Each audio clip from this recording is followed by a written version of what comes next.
सभी बहनों को मीठी मीठी राम राम। हमने नर और नारायण की कथा सुनी। अब आगे का प्रसंग है।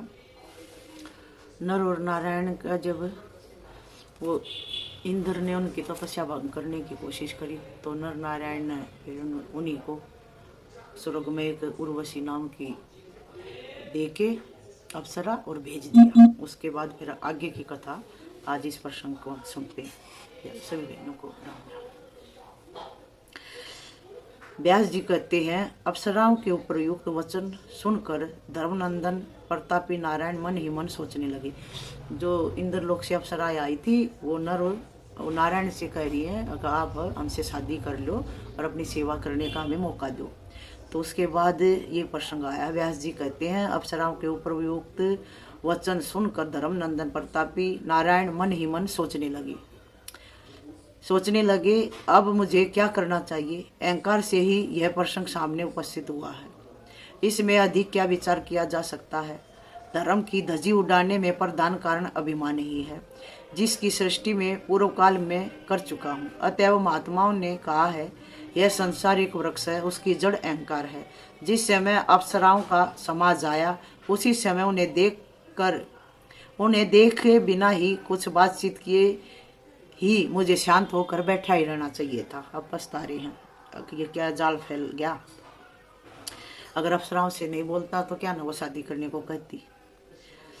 तो इसकी जड़ अहंकार है। जिस समय अप्सराओं का समाज आया तभी उस समय उन्हें देखकर बिना कुछ बातचीत किए ही मुझे शांत होकर बैठे रहना चाहिए था, किंतु मैं उनके साथ संभाषण करने में प्रवृत्त हो गया। परिणाम स्वरूप मैं स्वयं दुख का भाजन बन गया। फिर मैंने धर्म का अपव्यय करके उन स्त्रियों की रचना कर दी। फिर धर्म का भी मैंने अपव्यय कर दिया, उनकी और अप्सराएं बना दी। फिर मेरी ठीक वही दशा हो गई जैसी अपने ही बनाए हुए जाल में जकड़ी हुई मकड़ी हो। बड़े ही दृढ़ बंधन से मैं बंध गया हूँ। अतएव अब इसके बाद मुझे क्या करना चाहिए, यह विषय विचारणीय है। यदि निश्चिंत होकर इन स्त्रियों को ठुकरा दूं तो विफल मनोरथ होने पर ये सभी मुझे साफ देकर यहाँ से चली जाएंगी। तब मैं उनसे मुक्त हो इस निर्जन वन में पुण्य उत्तम तप करना पड़ेगा मेरे को। अतएव कुपित होकर इन सुंदरी स्त्रियों को त्याग देना श्रेयस्कर है, मतलब श्रेष्ठ है। व्यास जी कहते हैं, उस समय मुनिवर नारायण के मन में ऐसा निश्चय होने के पश्चात फिर विचार उत्पन्न हुआ, अरे सुखी बनने के लिए जो साधन है उसमें क्रोध भी एक महान शत्रु ही है। पहला नंबर अहंकार का है, दूसरा क्रोध का है। इसके प्रभाव से अत्यंत कष्ट उठाना पड़ता है। जगत में काम और लोभ, इन दोनों में से बढ़कर इस क्रोध को भयंकर बतलाया गया है। क्रोध में भर कर मानव हिंसा तक कर बैठता है। प्राणी की निर्मम हत्या को ही हिंसा कहते हैं। संपूर्ण प्राणियों के लिए यह बड़ी दुखद है। इसे नरक की विस्तृत नदी ही समझना चाहिए। जिस प्रकार काष्ठ का मंथन करने से निकली आग उस काष्ठ को भी जलाकर राख कर डालती है, उसी प्रकार देह से उत्पन्न हुआ भयंकर क्रोध उस देह को भी सर्वप्रथम जलाने में तत्पर हो जाता है। व्यास जी कहते हैं, इस प्रकार नारायण के मन में चिंता की काली घटा गिरी थी। वे अत्यंत घबरा उठे थे। तब धर्म के पुत्र नर ने उन अपने भाई नारायण से सच्ची बात कहनी आरंभ की। अब नारायण से नर ने क्या बात करी। महात्मा नर बोले, नारायण आप महान भाग्यशाली पुरुष हैं। महामते क्रोध दूर कीजिए। मन में शांति स्थापित करके इस प्रबल अहंकार को हटा देना परम आवश्यक है।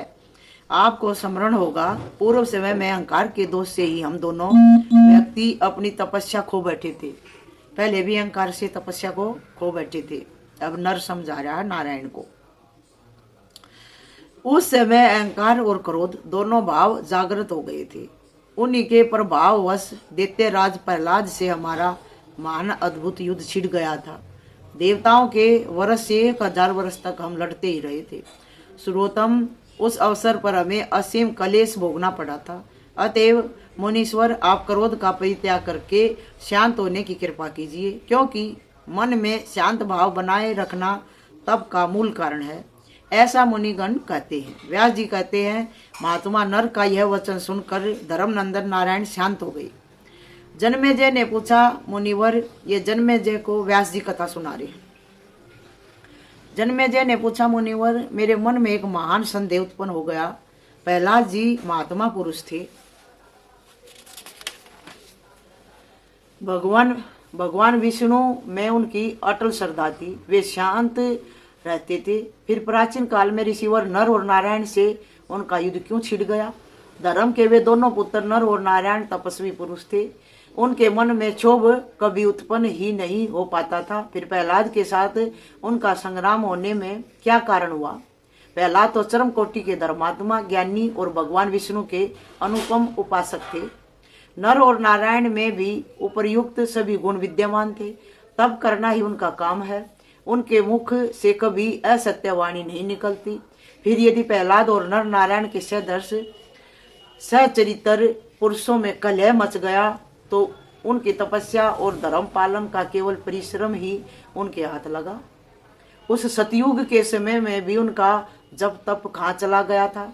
सुयोग्य पुरुष भी क्रोध और अहंकार से आवर्त मन को काबू में न ला सके। अहंकार रूपी बीज के अंकुरित हुए बिना क्रोध और मात्सर्य इनका उत्पन्न होना असंभव है। अहंकार से ही काम, क्रोध आदि दुर्गुण उत्पन्न होते हैं, यह बिल्कुल निश्चित है। करोड़ों वर्षों तक महान कठिन तपस्या की गई, फिर भी यदि अहंकार उत्पन्न हो गया तो सब किया कराया व्यर्थ हो गया। जिस प्रकार सूर्योदय होने पर अंधेरा नहीं टिक सकता, वैसे ही अहंकार के अंकुरित हो जाने पर पुण्य की सत्ता समाप्त हो जाती है। ऐसे शक्तिशाली पुरुष भी यदि अहंकार पर विजय प्राप्त न कर सके तो फिर मुझ जैसे साधारण मनुष्य की कौन सी बात है? हम तो बिल्कुल ही शून्य हैं। ये जन्मेजय कह रहे हैं व्यास जी से। तो व्यास जी कहते हैं, भारत, यह निश्चय है कि कार्य किसी प्रकार भी कारण से भिन्न नहीं हो सकता। जैसा सुवर्ण वैसा ही कड़ा या कुंडल, ठीक वैसा ही अहंकार से बना हुआ यह चराचर सही संपूर्ण ब्रह्मांड है। वस्त्र को सूत के अधीन कहा गया है, सूत के बगैर वस्त्र नहीं बनता। वैसे ही यह त्रिगुणात्मक माया से बने हुए इस सथावर जंगम समस्त संसार को समझना चाहिए। ये सारा संसार त्रिगुणी माया से ही बना हुआ है। जब छोटे से लेकर बड़े तक सबकी यही हालत है, तब इस विषय में क्या कहा जाए? काम, क्रोध, लोभ और मोह, ये सभी अहंकार से उत्पन्न होते हैं। कुरुनंदन, काम, मोह और मद से युक्त प्राणी कार्य आरंभ करने के पूर्व कुछ विचारता ही नहीं। जब प्राय सभी युगों में मायाविद धर्म ही व्यवहृत होता है, तब इस कली के लिए कौन सी बात कही जाए? स्पर्धा, द्रोह और लोभ तथा अमर्ष सभी समय डेरा जमाए रहते हैं। जगत में विरले ही ऐसे साधु पुरुष हैं जिनका अंतकरण इन दोषों से खाली है, विरक्त है। जन्मेजय ने कहा, सचमुच ही वे धन्य महान पुरुष पुण्य आत्मा है जिन्होंने मद और मोह का त्याग कर दिया है, जो जितेंद्रिय एवं सदाचारी हैं। उन्होंने तीनों लोकों पर विजय प्राप्त कर ली है। मूर्ख मनुष्य की आंखें मधु पर तो जाती है, किंतु उस विषम स्थान को नहीं देखती जहाँ से मधु निकलता है। मानव बुरा कर्म करने में प्रवृत्त हो जाता है, उसके मन में नरक का भय उत्पन्न ही नहीं होने पाता। अस्तु, प्राचीन समय में क्यों युद्ध ठन गया था, वह प्रसंग मुझे विस्तार पूर्वक बताने की कृपा करे। जन्मेजय कहते हैं व्यास जी से, अगर उस सतयुग में भी ये कैसे युद्ध छड़ने का समय आ गया, वो हमें प्रसंग सुनाओ। बहुधा देखा जाता कि धन अथवा स्त्री के लिए परस्पर कलह मच जाया करता है। नर और नारायण में तो कोई सप्रिया थी ही नहीं, फिर क्यों उनके द्वारा ऐसा रोमांचकारी युद्ध आरंभ हो गया? नर और नारायण सनातन परम पुरुष हैं, इस बात में धर्मात्मा प्रहलाद भी पूर्व परिचित थे। तब उन्होंने मुनिवर नर नारायण का सामना किया ही क्यों?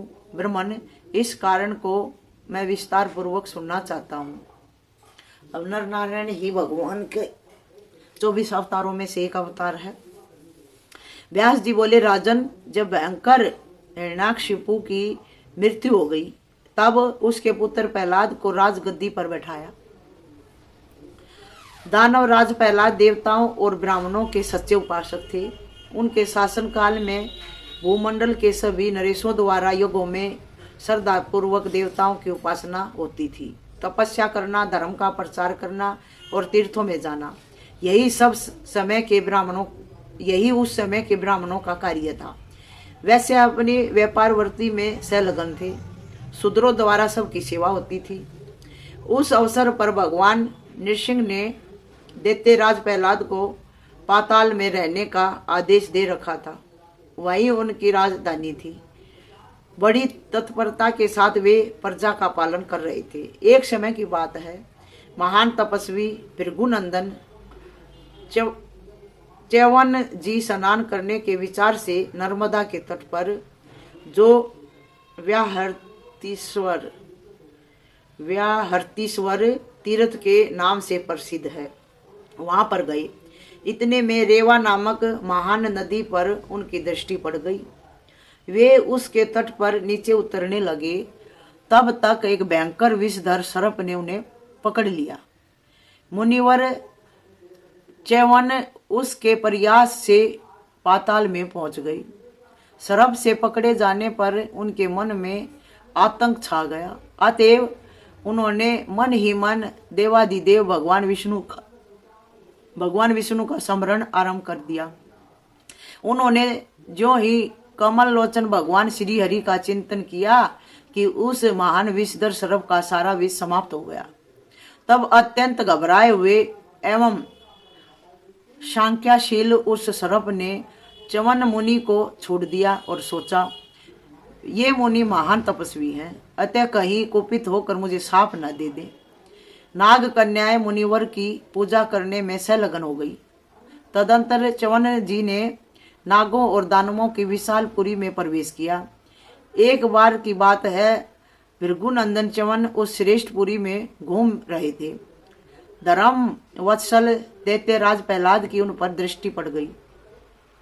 देख कर उन्होंने मुनि की पूजा की और पूछा, भगवान, आप यहाँ पाताल में कैसे पधारे, बताने की कृपा करें। इंद्र, हम दैत्यों से शत्रुता रखते हैं। हमारे राज्य का भेद लेने के लिए तो उन्होंने आपको यहाँ नहीं भेजा है। ये प्रहलाद भगत कह रहे हैं च्यवन ऋषि को। द्विजवर, आप सच्ची बात बताएं। च्यवन मुनि ने कहा, राजन, मुझे इंद्र से क्या प्रयोजन है कि उनकी प्रेरणा से मैं यहाँ आऊं और उनके दूत का काम करते हुए आपके नगर में प्रवेश करूं। दैत्येंद्र, आपको विदित होना चाहिए, मैं भृगु का धर्मात्मा पुत्र च्यवन हूँ। ज्ञान रूपी नेत्र मुझे सुलभ है, ज्ञान दृष्टि सुलभ है उनको। मैं इंद्र का भेजा हुआ हूँ। इस विषय में आप किंचित मात्र भी संदेह न करें। राजेंद्र, मैं स्नान करने के लिए नर्मदा के पावन तीर्थ में पहुंचा। नदी में बैठ रहा था। इतने में एक महान सर्प ने मुझे पकड़ लिया। उस समय मेरे मन में भगवान विष्णु की स्मृति जागृत हो गई। परिणाम स्वरूप वह सर्प अपने भीषण विष से रहित हो गया। यूं भगवान विष्णु के चिंतन के प्रभाव से उस सर्प से मेरा छुटकारा हो गया। राजेंद्र, फिर मैं उस यहाँ आ गया और आपके दर्शन की सुंदर घड़ी सामने आ गई। दैत्येंद्र, आप भगवान विष्णु के भगत हैं। मेरे विषय में भी वैसी ही कल्पना कर लेनी चाहिए कि मैं भी विष्णु भगवान का ही भगत हूँ। व्यास जी कहते हैं, च्यवन मुनि के वाणी बड़ी मधुर थी। उसे सुनकर अनेक तीर्थों के विषय में अत्यंत प्रसन्नता पूर्वक प्रहलाद उनसे प्रश्न करने लगे। च्यवन ऋषि से तीर्थों के बारे में प्रहलाद भगत पूछने लगे। प्रहलाद ने पूछा, मुनिवर, पृथ्वी पर कितने पावन तीर्थ हैं, उन्हें बतलाए। साथ ही आकाश और पाताल में जो तीर्थ हों उन्हें भी विशुद्ध रूप से बताने की कृपा करे, क्योंकि ज्ञान दृष्टि थी ना उनकी च्यवन ऋषि को। च्यवन जी बोले, राजन, जिनके मन, वचन और तन शुद्ध हैं, उनके लिए पग पग पर तीर्थ समझना चाहिए। हर इंसान के अंदर तीर्थ बताया च्यवन ऋषि ने, अगर जो शुद्ध है तो। दूषित विचार वालों के लिए गंगा भी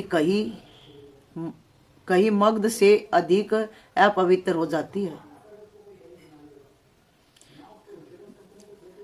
दूषित विचार वालों के लिए गंगा भी कहीं मगध से अधिक अपवित्र हो जाती है। यदि मन पवित्र हो गया और इससे उसके सभी कुलसित विचार नष्ट हो गए तो उसके लिए सभी स्थान पावन तीर्थ बन जाते हैं। अन्यथा गंगा के तट पर सर्वत्र बहुत से नगर बसे हुए हैं। इनके सिवा अन्य विप्राय सभी ग्राम, गोष्ठ और छोटे छोटे टोले बने हैं। दैत्येंद्र, निषादों, धीवरों, ऊनों, बंगों एवं खस आदि मलेच्छ जातियों की बस्ती वहां कायम है, परंतु निष्पाप राजन उनमें से किसी एक का ही अंतकरण पवित्र नहीं हो पाता। एक का भी।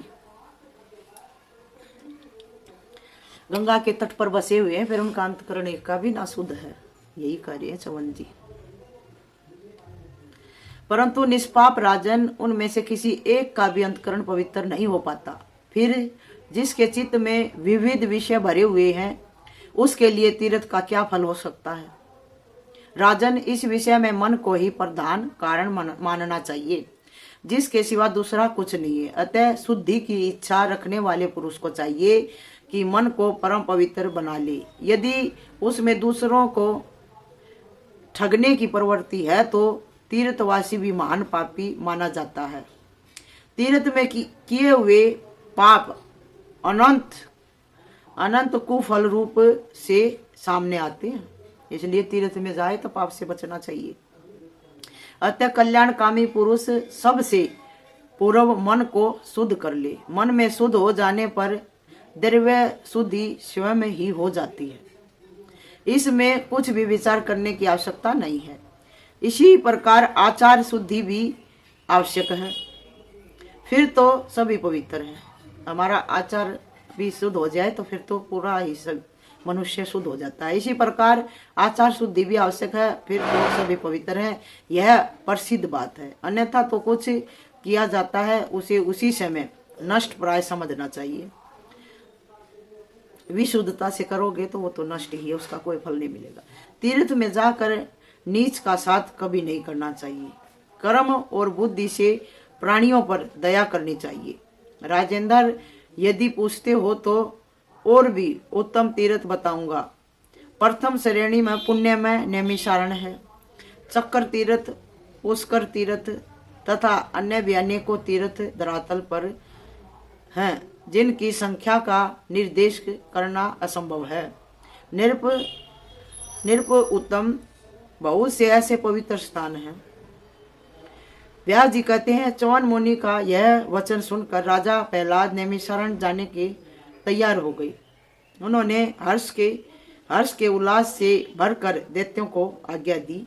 प्रहलाद बोले, महाभाग दैत्यों उठो, आज हम नैमिषारण्य चलेंगे। वहाँ कमल लोचन भगवान श्री हरि के हमें दर्शन प्राप्त होंगे। पीताम्बर पहने हुए वे वहाँ विराजमान रहते हैं। व्यास जी कहते हैं, जब विष्णु भगत प्रहलाद ने यूं कहा तब वे सभी दानव उनके साथ अपार हर्ष मानते हुए पाताल से निकल पड़े। संपूर्ण महाबली दैत्य और दानवों का झुंड एक साथ चला। नैमिषारण्य में पहुंचकर आनंद पूर्वक सब ने स्नान किया। फिर प्रहलाद दैत्यों के साथ वहां के तीर्थों में भ्रमण करने लगे। महान पुण्यमयी सरस्वती नदी पर उनकी दृष्टि पड़ी।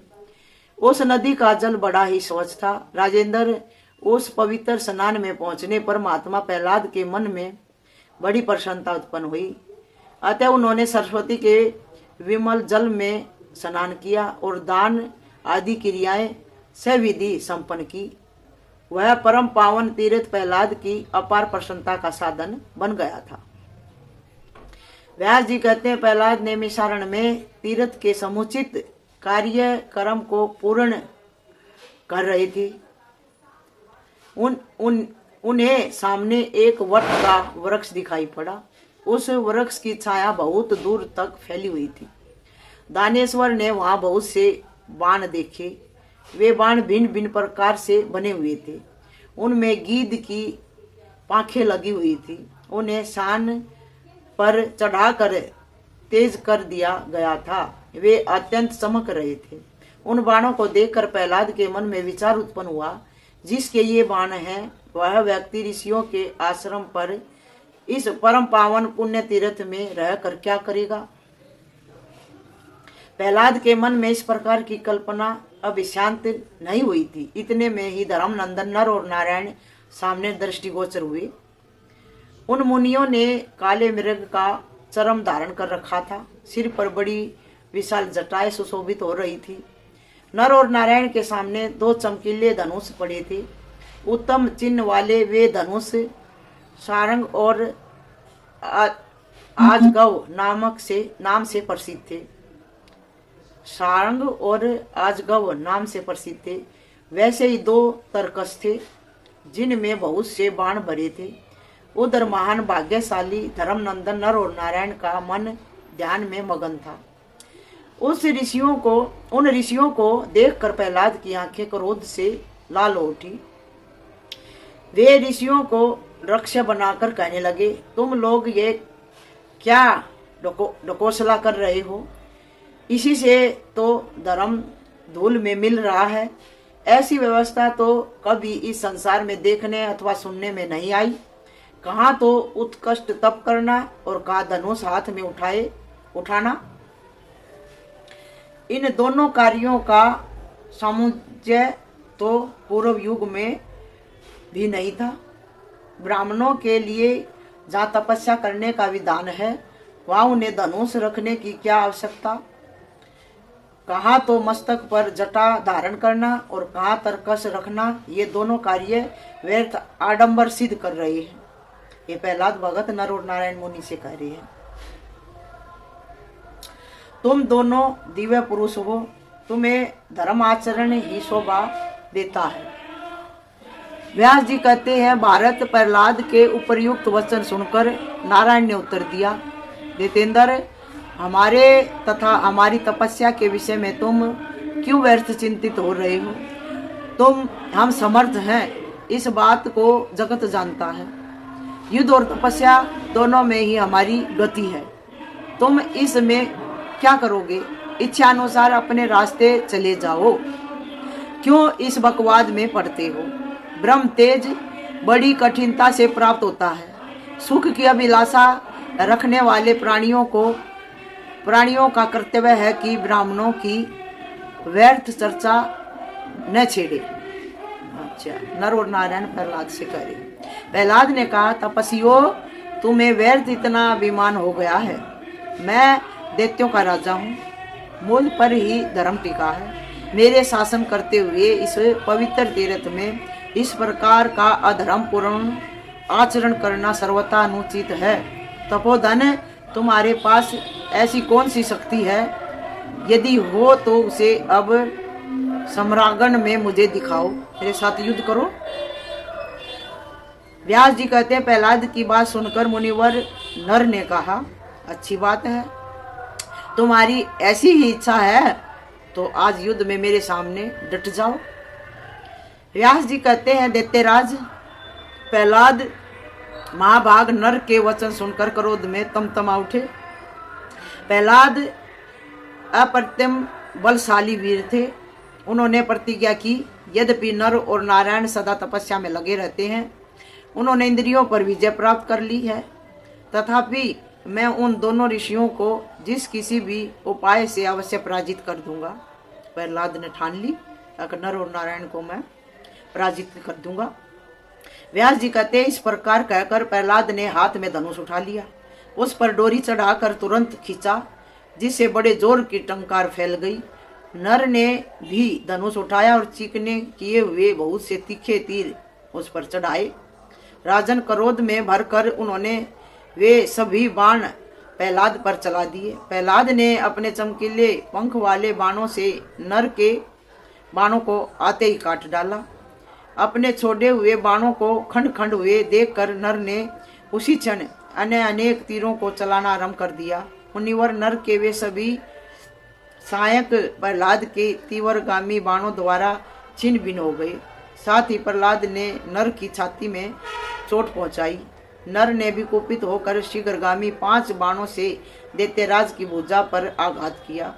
उस समय उनका युद्ध देखने के लिए इंद्र सहित बहुत से देवता विमान पर चढ़कर आकाश में आ गई और सम्रांगण में विराजमान मुनिवर नर और दैत्यराज प्रहलाद के पराक्रम की बुरी बुरी प्रशंसा करने लगे। प्रहलाद के पहने बाण इस प्रकार बरस रहे थे मानो मेघ जल की धारा गिरा रहा हो। उस अवसर पर नारायण ने अपना अप्रीतम सारंग धनुष हाथ में उठा लिया और सुनहरे पंख वाले बाणों की झड़ी लगा दी। अब प्रहलाद ने धर्मनंदन नारायण पर अत्यंत तीव्रगामी बहुसंख्य बाण चलाए। साथ ही नारायण के धनुष से भी सुतीक्ष्ण धार वाले बहुत से बाण छूटे, जिनसे टकरा कर प्रहलाद के बाण टुकड़े टुकड़े हो गए।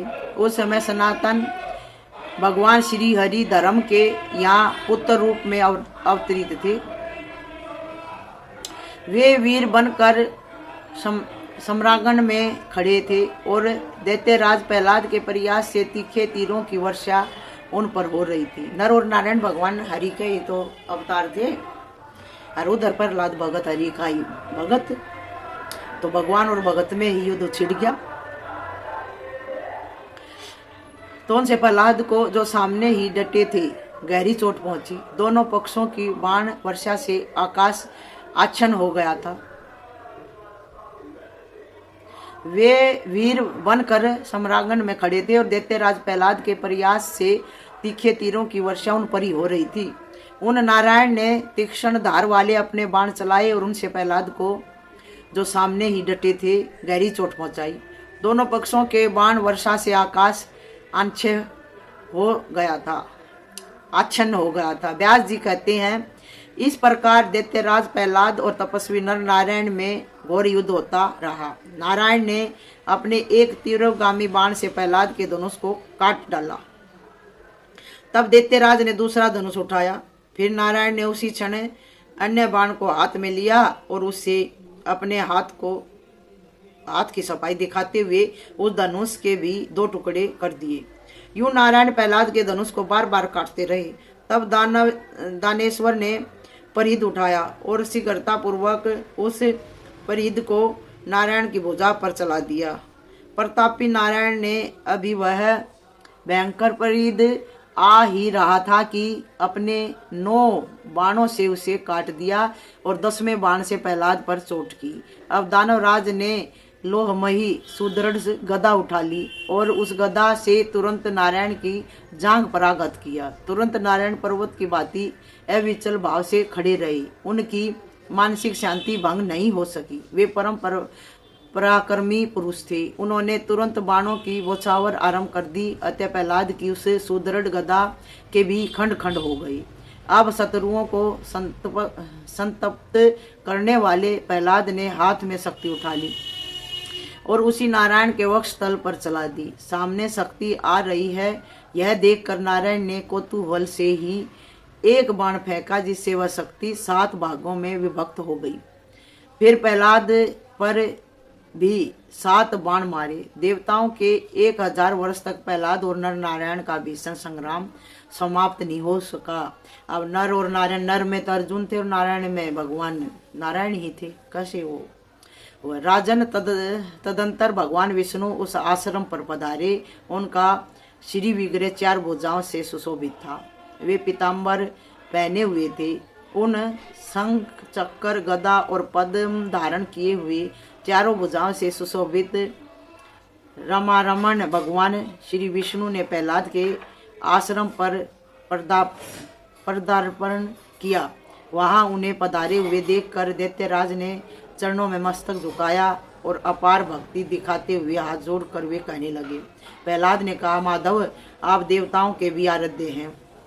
जगत का शासन सूत्र आपके हाथ में है। भक्तों पर दया करना आपका स्वभाव ही है। भगवान, इन दोनों तपस्वियों का संग्राम में सामना करते रहने पर भी मेरी विजय नहीं हो रही है। इसका क्या कारण है? मैं पूरे 100 वर्ष तक इन देवताओं के साथ लड़ता रहा, किंतु अभी तक इन्हें जीत नहीं सका। इसका मुझे महान आश्चर्य हो रहा है। आगे की कथा बहनों कल करेंगे। कथा बहुत लंबी हो जाएगी, सभी बहनों को मीठी मीठी राम राम। नर और नारायण का प्रहलाद भगत के साथ ही युद्ध छिड़ गया और बिना मतलब का युद्ध छिड़ रहा है। तीर्थ पर गए थे, तीर्थ करके अपने घर लौटते बिना। चलो अपने हमने तो कथा कहने से मतलब है, सुनने से मतलब हमारा तो कल्याण ही होगा। सभी बहनों को मीठी मीठी राम राम।